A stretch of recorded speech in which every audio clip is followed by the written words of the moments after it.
Assalamualaikum, hai semua viewers. Okey, hari ni Kak Zaidah nak share resepi pajri ayam nenas.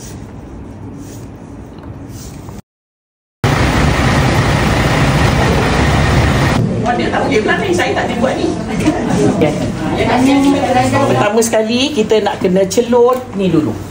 Kita masukkan air bersama dengan daun pandan, masukkan nenas, kayu manis dengan bunga pekak.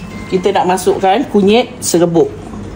Nak dapatkan warna kuning pada nenas. Dan kita nak masukkan sedikit gula. Puan agak-agak lah gula ya. Kalau nenas tu masak, sikit aja gulanya. Kalau nenas tu macam hari ni agak putih sikit, maksudnya dia kurang gula lah. Ya, kita biarkan dia berdidih hingga nenas ni masak. Okay, sementara tu kita nak mula menumis di bahagian sebelah. Dia nak tumis bawang yang kita dah belah ni. Kemudian sambil tu kita nak blend. Kita nak blend bawang besar. Saya masak 2 ekor ya, jadi agak banyak. Bawang besar, ketumbar dan bawang putih. Kemudian kita nak masukkan ni udang kering yang kita dah rendam bersama dengan air. Kalau ada kunyit, puan letak kunyit hidup. Saya pakai kunyit serbuk. Sampai bawang dia lerai macam ni. Dia daripada dia sebiji tadi tu, dia lerai-lerai. Ya. Okay, kita nak masuk yang kita kisahkan tadi. Okey, kita tumis sekejap.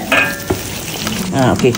Saya nak ambil ni, saya nak angkat ni. Nampak tak puan? Saya angkat semua dengan daun-daun pandan dia kita angkat.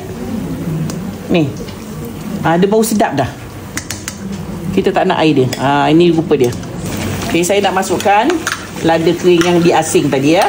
Kalau puan blend sekali, gunalah cara tumis masa guna sekali tadi. Serbuk kunyit tadi tak ada kan? Sebab saya tak pakai kunyit hidup. Saya pakai kunyit serbuk. Sebabnya saya pakai kunyit serbuk, saya tak nak blender saya kuning. Tu je. Ini kalau saya pakai hari ni masak kunyit, besok saya masak ada lagi pula kunyit. Lama-lama dia kuning semua. Nanti orang kata Kak Zaidah ni pengotor kan, tak reti nak cuci blender. Kalau puan kat rumah tak ada orang tengok blender puan, pakai je lah kunyit hidup. Kita tumis sampai dia garing. Okey, kita kecilkan api. Saya nak letak garam dahulu. Saya masak 2 ekor ya. Okey, kita nak masukkan ayam ya. Kita balik-balikkan dia. Saya nak masukkan air. Sedikit air pada lauk kita. Kak Zaidah ambil sedikit air dari sini. Sikit je. Bau nenas ni, air nenas ni.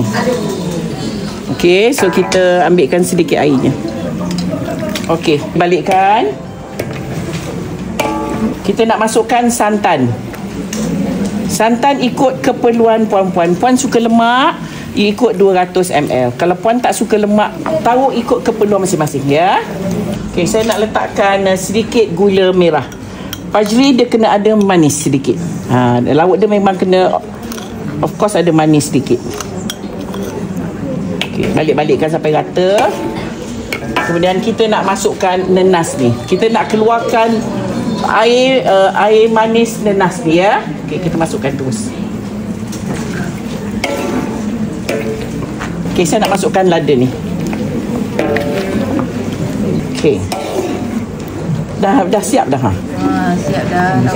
Alhamdulillah, dah pun siap resepi kita hari ni, iaitu pajri ayam nenas buat tetamu Kak Zaidah. Untuk perempuan di luar sana, selamat mencuba.